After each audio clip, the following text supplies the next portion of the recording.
684e journal de bord. Bonjour Jean-Marie Le Pen. Bonjour. Alors une nouvelle publication consacrée à ces 50 années de création du Front National. L'ouvrage est remarquable et je vais vous en parler, mais est-ce que vous vous rendez compte intimement de ce que représente chez vous, personnellement, l'idée d'avoir en 1972 créé ce mouvement qui connaît encore, et à un très haut niveau, un succès au moins démocratique, si ce n'est sur le fond, on peut en parler, mais ce sentiment d'avoir créé tout ça et que ça existe encore. Oui, le sentiment de créer, c'est assez facile. Ce qui est difficile, c'est durer.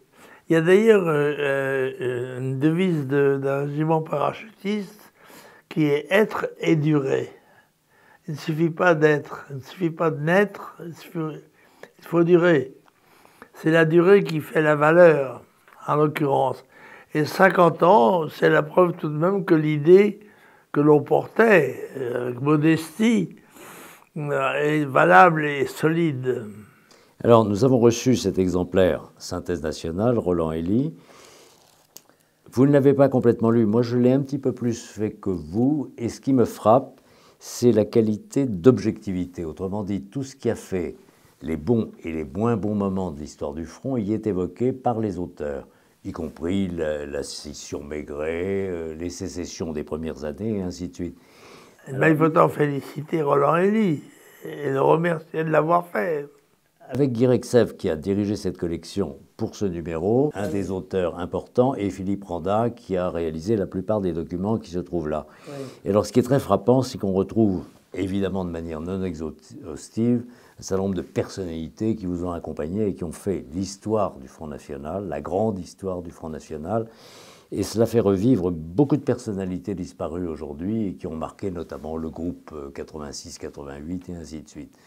Donc on ne saurait trop recommander, je pense, ce numéro exceptionnel des cahiers d'histoire du nationalisme consacré aux 50 ans du Front National, dont le titre est « Avoir eu tellement raison ».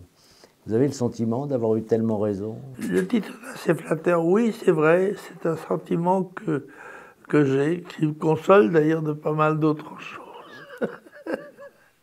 Alors, sur le même sujet, d'une certaine manière, à propos de l'immigration, l'ancien directeur de la DGSE, nos services extérieurs, qui a été ambassadeur de France, qui s'appelle Pierre Brochant, a été remarqué dans une tribune prononcée devant l'amicale gaulliste du Sénat, mais qui ensuite a été reprise par Le Figaro.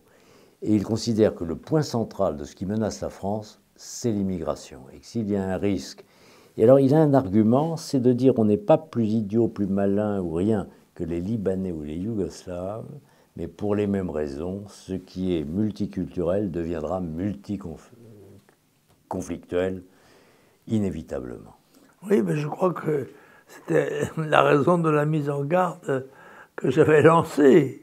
C'est qu'en effet, cette immigration dénaturait le corps et l'esprit et l'âme française qui se trouvait année par année changer de façon presque invisible, insensible, en tous les cas au moins pour les citoyens, mais non pas pour l'historien ou celui qui regardait d'un peu plus haut et voyait l'évolution naturelle de ce phénomène en sachant qu'il allait s'aggraver au cours des années. D'où une source tout de même de mélancolie en la regardant. Vous la ressentez, cette mélancolie, ou vous avez gardé encore la lueur de l'espoir, la lueur de l'espérance? Il n'est pas nécessaire d'espérer pour entreprendre, ni de réussir pour persévérer. C'est Guillaume d'Orange, hein, c'est pas de moi. Je serais fier de l'avoir pensé. Toujours dans le même sujet, vous connaissez Madame Tribala, qui est une démographe, qui petit à petit, partant d'une lecture de gauche, est arrivée à des conclusions un petit peu semblables aux vôtres, et qui dit qu'au fond, le mot fatal, c'est le mot droit. Droit d'asile, droit du sol, droit de regroupement familial, et qu'au fond, quand on met un pied sur le sol européen, que ce soit en France ou dans l'espace Schengen, eh bien on arrive avec des droits et non pas des devoirs. C'est ça. Et juridiquement, c'est ce mot droit qui pose problème. Je pense que c'est assez justement vu. C'est une triballation de qualité. Je passe à un autre sujet tout à fait différent, mais qui concerne une personne que vous connaissez mieux que Mme Tribala ou que M. Brochant. Il s'agit de Brigitte Bardot. Oui. Brigitte Bardot, dans une... Oui, il faut féliciter M. Brochant de la qualité de sa tribune, de son analyse. Mais alors, il l'avait fait au Sénat devant l'amicale gaulliste. C'est pas gênant, ça? Oui, non, c'est pas gênant. Où que les bonnes choses soient faites n'a aucune importance qu'elles soient faites. Alors, j'arrive à ma question suivante qui concerne Brigitte Bardot, que vous avez bien connue, que vous connaissez bien, et qui a lancé un cri d'alarme à propos de la violence contre les animaux, et en particulier à propos des chevaux et de la manière dont ils étaient traités. Voilà, une vidéo tournée par sa fondation, la fondation Brigitte Bardot, qui montre dans une ville du Sud le mauvais traitement réservé aux chevaux qui se dirigent vers l'abattoir. Et elle dit dans son intervention dans Le Parisien le sentiment qu'elle éprouve que tout ce qu'elle a fait depuis 50 ans n'a servi à rien. Non, elle se trompe. Elle se trompe heureusement, parce qu'elle a eu un grand mérite d'ouvrir ce débat devant l'opinion française, parce que les gens se conduisent souvent mal sans le savoir, et qu'à la rigueur, en le sachant, ils peuvent se corriger, si personne d'autre ne les corrige. Et je dois dire que ce sentiment de la souffrance animale est maintenant, je crois, commun, sensible à tout le monde. Tout le monde pense que les animaux ont des sensibilités et une aptitude à la souffrance qui va quelquefois jusqu'à l'ultime et qui représente des spectacles que je trouve personnellement invisibles, c'est-à-dire extrêmement choquants, enfin, pour ma sensibilité personnelle en tous les cas. La violence contre les animaux et leur souffrance me bouleverse. Donc vous pensez que Brigitte Bardot est trop pessimiste sur le rôle qu'elle a pu jouer dans la confiance, dans la conscience? Non, mais elle a joué un grand rôle, elle a ouvert la route et elle a tenu pendant 50 ans et plus, oui, peut-être même. Et, car je le souhaite, et son nom est maintenant le symbole d'une considération à l'égard de la souffrance animale qui est un des éléments de notre civilisation, à mon avis. Alors je change complètement de sujet. Nous revenons en région parisienne. Il faut maintenant, dans le 18e arrondissement, lorsque les enfants se rendent de leur domicile à leur école, les faire accompagner par la police. Parce que l'insécurité à Paris a complètement flambé, notamment pour des raisons de stupéfiants, de drogue, de crack et ainsi de suite. Et alors, dès qu'on déplace les choses, on en est à la 19e évacuation d'un point sur un autre qui ruine complètement la vie des gens dans le nord de Paris ou dans l'est de Paris. Oui, mais c'est déshonorant pour le pouvoir, ça. Parce que le pouvoir a pour première mission l'ordre, évidemment, et le sentiment, justement, de courir aucun risque quand on est dans l'espace public. Or, malheureusement, ce qui semble être démontré par cet exemple-là, mais il n'est pas le seul, ce sentiment de crainte de la rue, de la vie, en quelque sorte,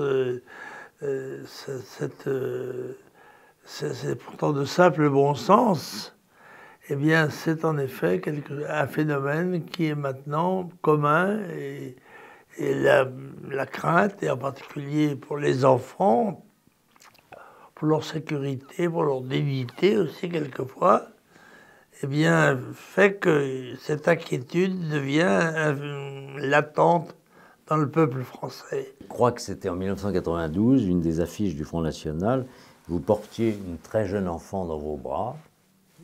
Elle a beaucoup grandi, hein, c'est Marion Maréchal aujourd'hui. Et l'affiche, c'était « La sécurité première des libertés ». Oui, d'ailleurs, on peut faire ça aujourd'hui, car je crois que c'est son anniversaire de ça. Par conséquent, on ne parle jamais de l'âge des femmes, même quand il est visible, et il est encore pour elles. Mais cette première des libertés, parce qu'on a entendu ensuite des personnalités politiques qui reprenaient sécurité première des libertés. Vous avez plein de gens qui disent ça aujourd'hui.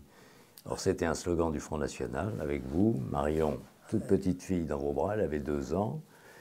Je crois que c'était la campagne de 1992 pour les régionales. Le thème de l'affiche était encore plus direct, c'était avant qu'il ne soit trop tard. C'est-à-dire c'était la prévision que le phénomène était en cours, le phénomène nuisible, et qu'il allait s'aggraver si on ne faisait pas ce qu'il fallait. Et nous souhaitions, nous, être mis en responsabilité de le faire. Ça n'a pas été le cas, enfin, pas suffisamment, au moins avons-nous pu le dire, ce qui est déjà une chose. Beaucoup ont cru à une époque, et ça a été dit dans de nombreux ouvrages, dans beaucoup de documents télévisuels, Jean-Marie Le Pen, l'homme qui ne voulait pas le pouvoir. C'est tout à fait faux. Je voudrais vous reposer cette question-là pour avoir le tout à fait faux et votre explication. C'est tout à fait faux. Toute action politique a pour objectif de prendre le pouvoir et de l'exercer, surtout, pour mettre dans la réalité les pensées, les analyses, les résolutions qui émanent du mouvement que l'on conduit ou que l'on a suscité. Évidemment, on peut avoir là, peut-être que c'est là, je parlais tout à l'heure du sentiment de mélancolie, c'est-à-dire que inanité des choses humaines, on se donne le sentiment qu'a Brigitte Bardot, je pourrais somme toute l'avoir aussi sur le plan politique, mais je crois que ce n'est pas vrai que son action ait été inutile, et j'ose espérer que la mienne non plus, ni la nôtre, puisque nous l'avons fait à plusieurs. Que Dieu nous garde. Je reviens au début de notre entretien. Le Front National avoir eu tellement raison, 50 ans après sa création. J'insiste un petit peu parce que vraiment c'est un ouvrage qui est de grande qualité et qui surtout qui est incroyablement objectif, puisqu'il y a les bons et les mauvais moments, les divisions, les rassemblements. C'est vrai, mais les gens lisent-ils encore? Ont-ils le temps? Et ont-ils le courage de lire?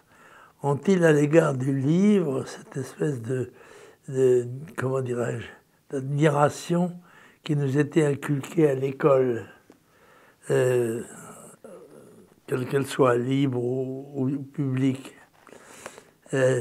Cet ouvrage-là, il est vrai, est un ouvrage clé. Oui.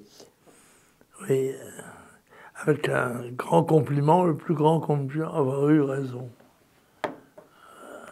C'est une consolation. C'est pas si mal. Quand on pense aux problèmes énergétiques qu'a la France aujourd'hui, c'est mieux que s'être tout le temps trompé, avoir fait les grandes erreurs qui mettent... Ah oui, enfin, la vie corrige le tout. Merci Jean-Marie Le Pen. À la semaine prochaine.